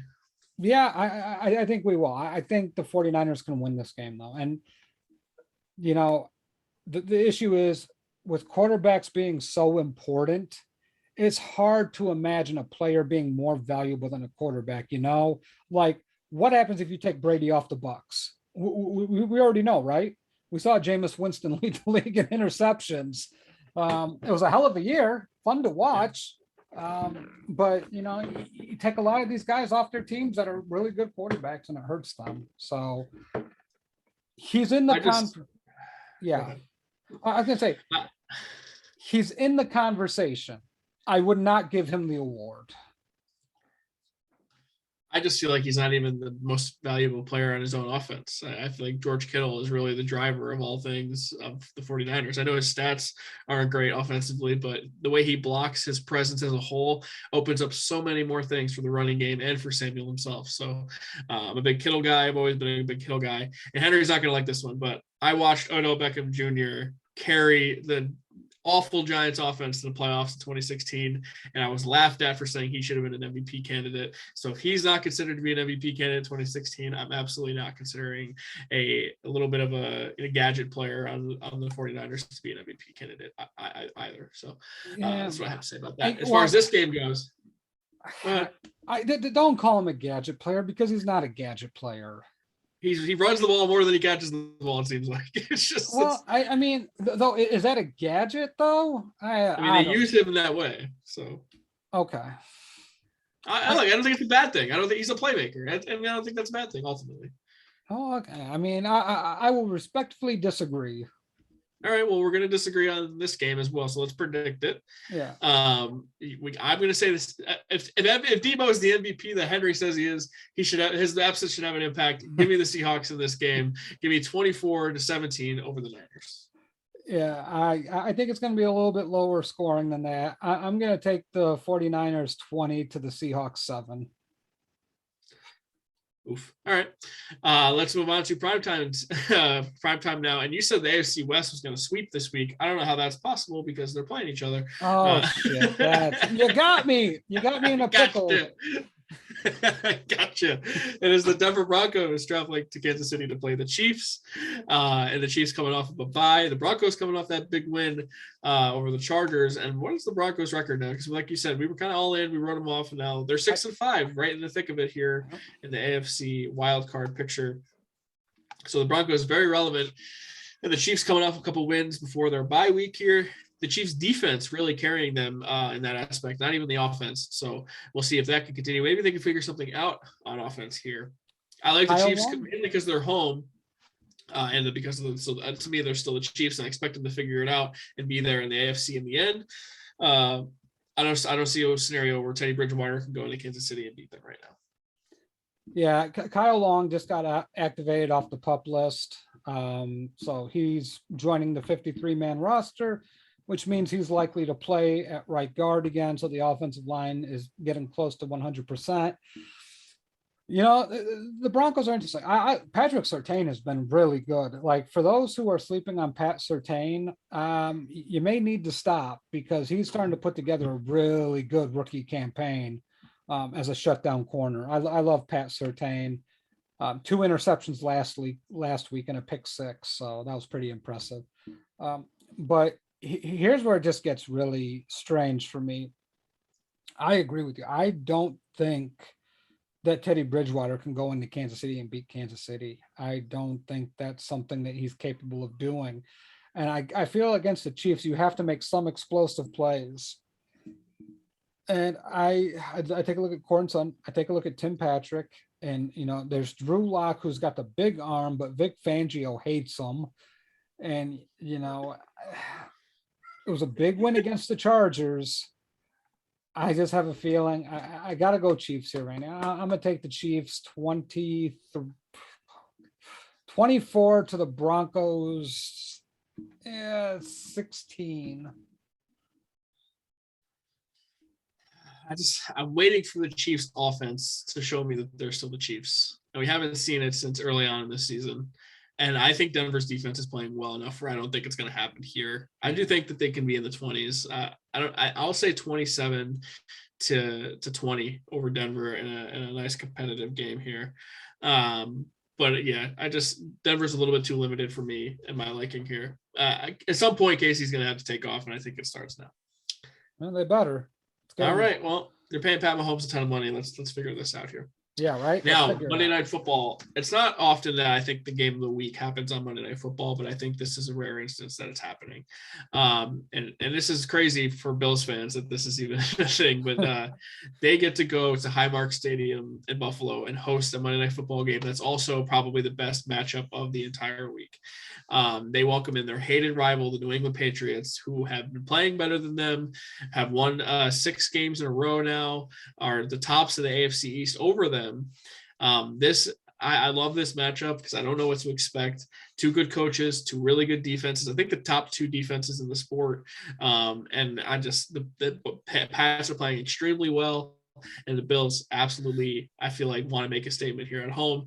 But I'm just so excited to watch this game. I feel like Monday nights I can just kind of throw away for the most part, depending on the matchup. This one, I'm all in. Is the Manning cast back? Because they weren't on last night. I'm not sure. I'm unsure of the Manning cast schedule. You know, that's so annoying about it, because, you know, you kind of want some consistency with that, because they are really good and it's fun to watch them.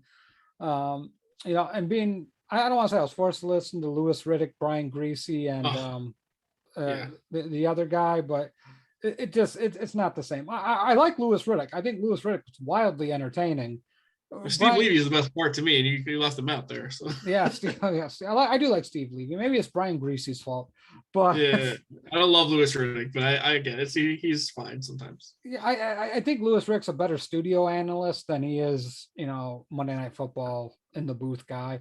But to me, this is such a huge game for Josh Allen, and I think this is what Bill does better than any coach in the NFL. He's not going to let the game get out of control. Let's just get to that right now. That Patriots defense is too good to let this turnover prone Josh Allen, you know, get away from them. I think Mac Jones, it's going to have to be kept in check. I don't see how you can let Mac Jones throw further than 10 yards. It gets way too dicey. He becomes way too inaccurate, and the ball really gets put in harm's way. We saw that with the Atlanta game, which was absolutely brutal to watch. So I'm going to take the Patriots here. You know, I just think the Patriots are just, it's hard for me to pick a coach when it comes to teams like this, when it comes to defenses 1 and 2, and you're telling me one of the best defensive coaches, the best head coach that ever lived, that's ever breathing in the NFL, is going against Josh Allen. I'm picking Bill Belichick here. I hate it because I got to hear Henry talk about the Bills going, or the Whatchamacallit, I got to hear, Patriots going to the Super Bowl and all that shit. Ugh. But I'm going with the Patriots here, Randy. I hate it. Give me the Patriots 17-13. Oh wow, that would be a stinker, I think. But both these defenses are very good, and I do expect it to be a defensive showdown. But I also like their offenses a little bit here.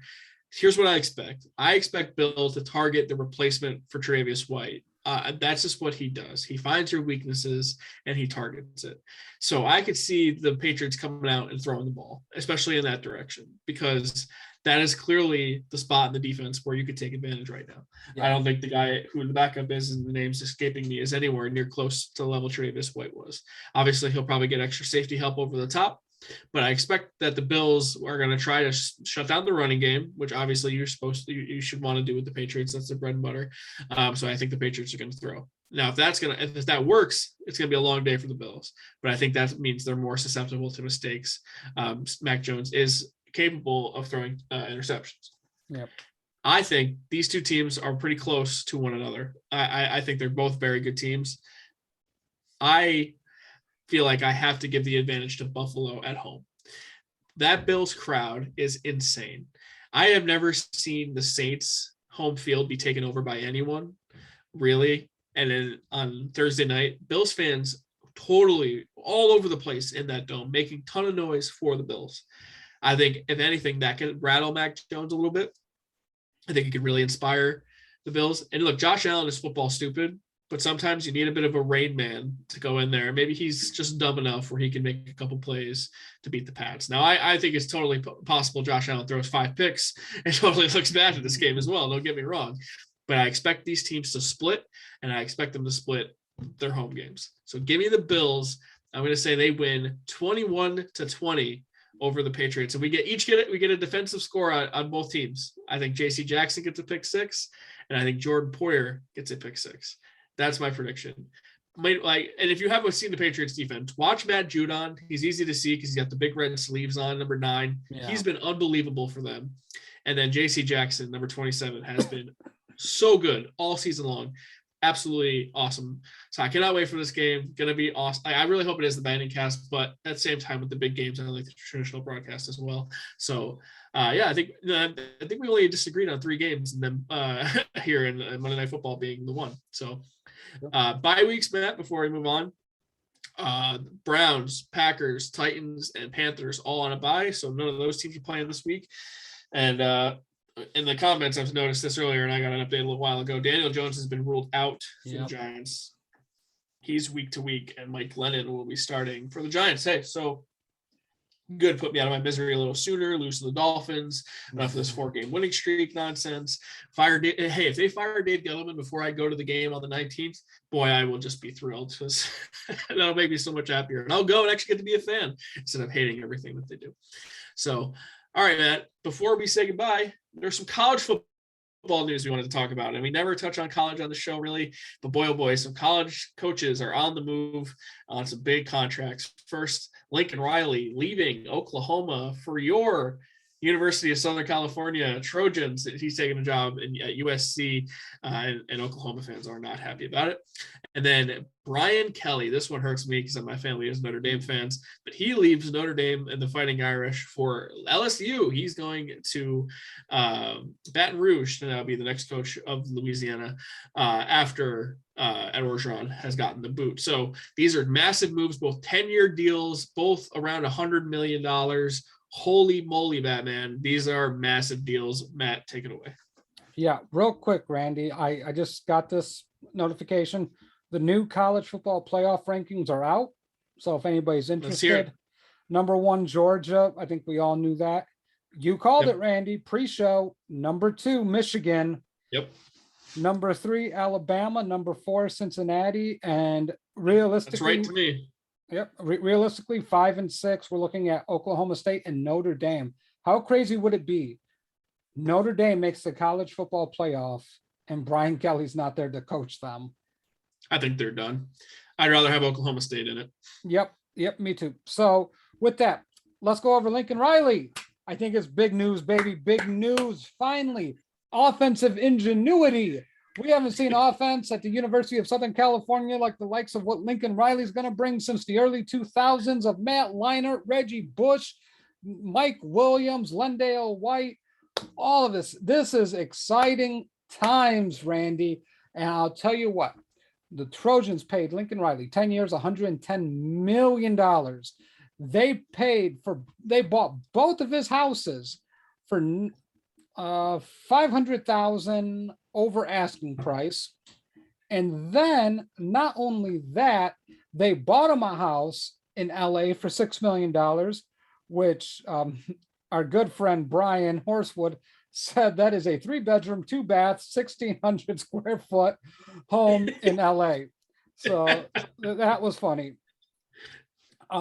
So then they also have given Lincoln Riley and his family permission to use the jet, the private jet, whenever he and his family may want. So he has full use of a private jet. He never has to fly commercial ever again. So good for Lincoln Riley, good for USC. Way to get it done, boys. That's how you play big boy football. And for anyone doubting that USC was going to do something huge, college sports is littered with cash. You know, there is no poor big programs. Like the big programs are flush with cash, like LSU getting Brian Kelly. I think it's a great move for LSU, and I think it's a great move for Brian Kelly. The academic restrictions are going to be a lot lower. He gets to recruit guys. I mean, Louisiana, Texas, Florida, Georgia, littered with all world talent. So he's going to have his pick of players there. I think it's a great move for him. So LSU did really good. USC did really good. I think both programs are going to get back to where they belong sooner rather than later. I will say, I do think USC is the better job for a couple of reasons. One, you're not playing in the meat grinder in the SEC. Like that is going to be brutal. And we know that Oklahoma and Texas are both moving to the SEC, which basically means rest in peace, Big 12. You're done. No one cares about you. So that's going to be interesting. And a lot of people are alluding to USC getting Lincoln Riley because Oklahoma was going to go to the SEC and Lincoln Riley didn't want to deal with that. Neither here nor there, don't really care, but USC got their man, and that's all that matters. I think Brian Kelly is a pretty good head coach. I think he's a decent recruiter. I think he's hamstrung at Notre Dame due to the academic restraints that he has. Like all the players at Notre Dame have to have like 4.0s to play. Like that's very hard to do when you're recruiting guys who aren't the best students, who might not be the smartest guys that are great athletes. You're going to lose to other programs. I think this elevates Brian Kelly to a level that we haven't seen because LSU doesn't have those same academic standards. And now LSU will probably be back to that power that we're used to seeing them be. Notre Dame, I have no idea the route they go to fill their hole. I know that Oklahoma is going to hire, I think it's Brent Venables, the defensive coordinator from Clemson. I think it's a good hire for them. I just don't know if USC is a better job than Oklahoma. I know they're moving to the SEC. Like I just feel like it's a little bit of a cop-out move for Lincoln Riley. But hey, you want to live in California, you got lesser competition, still really good recruiting out there in California. Have you been to Oklahoma? No, but I mean, no state taxes. It seemed like he was that kind of thing. He liked it. Oklahoma has state taxes. Yeah, but less, you know what I mean? Yeah. I mean, well, California is more expensive, but he's getting paid $110 million. Well, hey, when you're not paying the players, you can afford it, I guess. But hey, I'm excited to see if USC can come back. I think the sport is better when USC is good. If only we could get Florida back, that would also make the sport better. I also think the SEC is top heavy, right? After Alabama and Georgia, it's pretty inconsistent on who's good time to time again. So I think Oklahoma could be one of those teams that's consistently good. And just they have to hire the right guy. So we'll see what happens there. College football to me is broken beyond repair, Randy. We all know it's a feeder system to pro football. First of all, college football needs to adopt the NFL clock style. Because these college games it's 4.5 hours to watch a college football game. I'm sorry. football games at most should go 3.5 hours, unless it's a championship game. I get it. Get the halftime show in, get those extra revenue for commercials. But a 4.5 hour Saturday college football game is insane. It is not necessary. So, and they have to somehow get a rein on these offenses putting up 60 and 70 points. I know offense sells, but you got to have some better competition. Defenses have to get something back out of this. So to me, there's a couple of things that college football can do. And with the USFL coming back and with the XFL being owned by the Rocks team of people, yeah, I would say if I'm those two things, I let 18-year-olds come and play. And I would go to the NFL and I'd be like, let us be your feeder system. Each team gets like maybe 10 or 15 players to put on a team. And, you split partners, like you get an AFC team to partner with and you field a team that way. If they're going to get paid, I'm sure they'll flock to that opportunity if there is one. So we'll see how that goes. I mean, right now there's a ton of money in college sports, and it's going to remain that way unless there's a challenger in the future. So they're not going for an education, that's for sure. They're going to take it to the next level. So, all right, well, that does it for this episode of Football Life Presents the Audible. But this is just one of several options we have under this wonderful Life Group umbrella. As you said earlier in the show, baseball hot stove is heating up, and I mean the lockout's inevitable, but we're going to break it all down tomorrow on Dong City. Vince and our friend Henry, who've been in the comments all show long. That's just one of many other shows we have to offer, right? Absolutely. We have the Work Shoot Wrestling podcast with Corey Richmond and Jason Brooks.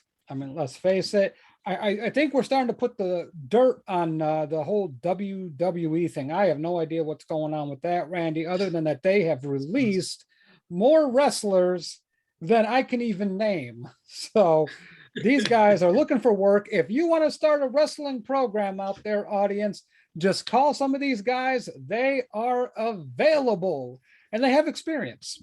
But no, Corey and Jason do a great job breaking down wrestling. A lot of things going on. It's weird. Who knows? But they do. Then on Friday, I know we have Jacob and Leon in the comment section. Are you guys going on Friday? I've seen them go on Saturday. I've seen them go on Sunday. I've seen them go on Monday. So in the comment section, just let us know, Jacob and Leon, what show or what day you guys are going this week, if you're going this week, because I love me some Step Back and them praising the Chicago Bulls. It looks like LeBron is in COVID protocols. He could be out for 10 days. So he's vaccinated though, isn't he? That I guess is unclear. So I mean, if he's out for 10 days, that seems like he's not vaccinated, but I don't know the protocols. Okay. Yeah, I don't know. They're going Monday. Thank you, Leon. So the Step Back will be going on Monday. I'm sure they'll have a lot to talk about the Bulls winning streak by then. So that will be great to hear them talk about it. And then, as you say, Felipe and somebody, maybe Austin, I don't know. He's got a rotating wheel of guests, it seems. Yeah, he had Dan on yesterday talking about the Hall of Fame, and it was really good stuff. I enjoyed it. So that was good stuff from them. Always like hearing about the Hall of Fame bout. Hopefully Minnie Minoso gets in. He deserves it very much.